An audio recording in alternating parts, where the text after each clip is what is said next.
Selamat sore teman-teman, balik lagi sama Bang Okta di Tanya Bang Okta. Sebelumnya saya mau minta maaf karena udah hampir sebulan kita nggak syuting. Kebetulan kemarin ada lumayan kesibukan.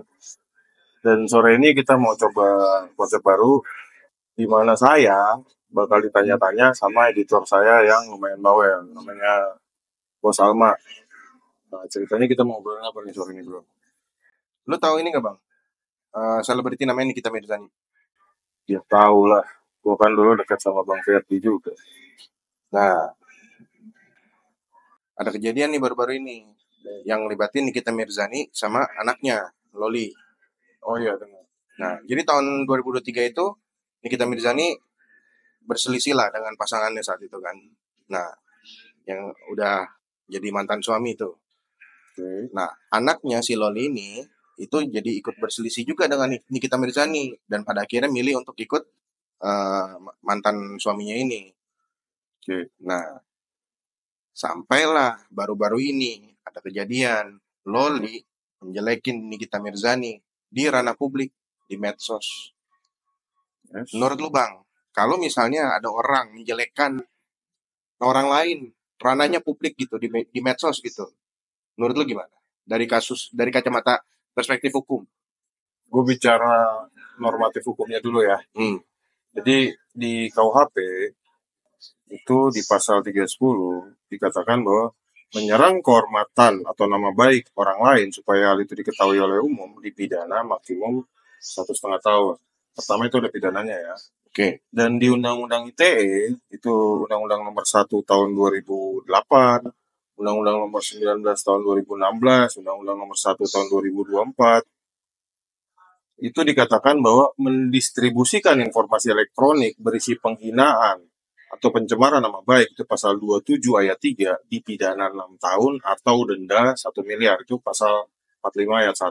Jadi apapun ceritanya walaupun itu anak, tetangga, saudara, sepupu, sohib, besti, apapun itu kalau lo menjelekan orang lain atau menyerang kehormatan, mencemarkan nama baik seseorang di muka umum, ceritanya biar diketahui publik, baik itu melalui media sosial atau media lainnya, itu ada ancaman pidananya, Mak. Jadi yang dari 1,5 tahun tadi naik jadi 6 tahun di Undang-Undang ITE. Oke. Tapi kan Loli masih 17 tahun. Nah, kalau masalah 17 tahun, itu ada lagi aturannya di Undang-Undang Sistem Peradilan Anak. Itu Undang-Undang Nomor 11 tahun 2012. Jadi anak-anak itu dalam artian umur 12 tahun sampai di bawah 18 tahun atau misalnya yang belum nikah ya. Itu ada ancaman pidananya yaitu minimal diperingatkan dan dikembalikan kepada orang tuanya untuk dibina atau dipidana setengah dari ancaman pidana untuk orang dewasa. Oke. Jadi kayak misalnya tadi ancaman pidananya itu kan kalau nggak salah 6 tahun. 6 tahun ya. Jadi untuk anak-anak di bawah umur dalam hal ini lu nanya Loli Ya. itu Tiga. 3 tahun tetap dipidana Oke. Kalau dilaporkan. kalau dilaporkan. Cuman kebetulan Mbak Nikita ya mungkin punya wisdom karena anaknya dan dia juga gimana ya namanya darah dagingnya mungkin dia nggak mau lah memperpanjang walaupun gue lihat kayaknya dia geram juga di media sosial ya cuman gue appreciate lah dia nggak melaporkan anaknya sendiri karena mungkin seorang ibu nggak pengen lah anaknya dipidana lebih kayak gitu. Nah, tapi ini juga apa nyambung nih ke kejadian di apa dekat-dekat hari setelah dia jelekin gitu ya. Jadi Oke. Loli ini diketahui lah ada di Jakarta. Oke. Kemudian dijemput paksa Hmm. sama Nikita Mirzani dan tim. Kenapa tim di sini gue katakan karena Nikita Mirzani itu membawa polisi, kemudian juga dokter dan Yang juga kemarin digotong sampai teriak-teriak itu. iya yang digotong sampai teriak-teriak itu Oke. videonya gitu Oke. loh. Nah, itu juga udah dengan prosedur yang menurut gua lengkap lah gitu. Karena udah izin dengan pemilik apartemennya, udah izin dengan apa pengurus apartemen gitu loh. Tapi kalau lu ngeliatnya nih Bang, ini kan ibu jemput paksa anak gitu. Itu gimana dari kacamata lu?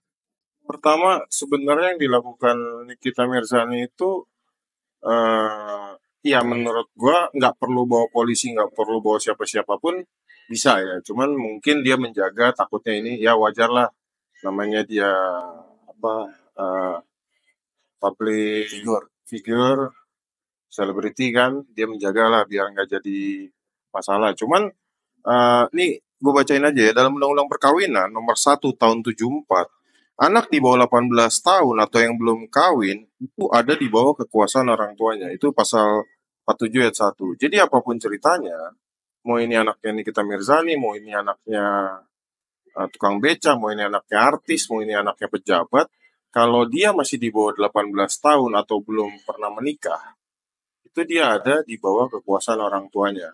Jadi orang tuanya mau bikin apa, selagi itu tidak melanggar hukum, orang tuanya masih punya hak mutlak. Ini gue tambahin lagi kenapa di bawah 18 tahun dan belum menikah ya. Maksudnya gini, kalau dia di bawah 18 tahun tapi dia udah menikah, otomatis dia lepas dari aturan itu. Ya. Tapi kalau di bawah 18 tahun dia belum menikah, dia tetap kena aturan itu. Jadi kalau dia bikin ulah atau apapun ceritanya, orang tuanya mau jemput paksa, orang tuanya mau menertibkan dia, orang tuanya mau mendidik dia, selagi apa yang dilakukan sama orang tuanya itu tidak melanggar sama undang-undang, itu boleh aja. Karena kekuasaannya mutlak. Oke. Karena apapun yang terjadi sama tuh anak, sedikit banyak masih tanggung jawab orang tuanya. Makanya tadi kan di undang-undang eh, peradilan pidana anak itu, kalau anak di bawah umur melakukan pelanggaran pidana, minimal dikembalikan sama orang tuanya untuk dibina kan. Artinya dalam undang-undang itu dinyatakan juga bahwa lo masih bertanggung jawab loh sama anak ini. Ada lagi nih yang ini masih rumor lah, kayak belum bisa dipastikan lah keabsahannya. Jadi Loli ini dikabarkan atau dirumorkan melakukan aborsi. Oh, Jadi dia pernah hamil di luar nikah gitu. nggak tahu Kemudian bapaknya siapa. ya belum diketahui lah bapaknya siapa gitu kan. Nah, bahkan belum diketahui rumor ini benar apa tidak gitu Oke, kan. oke, oke. Andai kata berarti ya. Iya, andai kata gitu, memang dia melakukan aborsi gitu. Nah, ini karena dia masih di bawah umur, peraturannya gimana nih kalau udah melakukan aborsi gitu? Itu ada di KUHAP. Jadi gue baca nih. Di KUHAP itu pasal 346, wanita yang sengaja menggugurkan atau mematikan kandungannya atau menyuruh orang lain untuk melakukan itu dipidana 4 tahun. 4 tahun loh coy. 4 tahun. Pasal 346.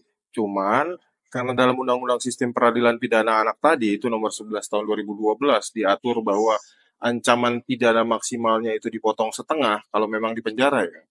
Jadi ancaman 4 tahun itu paling berlaku kurang lebih ancaman maksimalnya 2 tahun, khususnya mungkin buat Loli kalau benar-benar memang ada aborsi. Kenapa? Karena aborsi itu bukan hanya melanggar pidana ya. Aborsi itu sebenarnya lo pertama melanggar hukum Tuhan. Kedua, lo melanggar undang-undang kesehatan. Itu kan bisa menyebabkan cacat permanen, Ya. baik buat elunya atau mungkin kalau gagal aborsinya anaknya bisa cacat permanen gitu loh.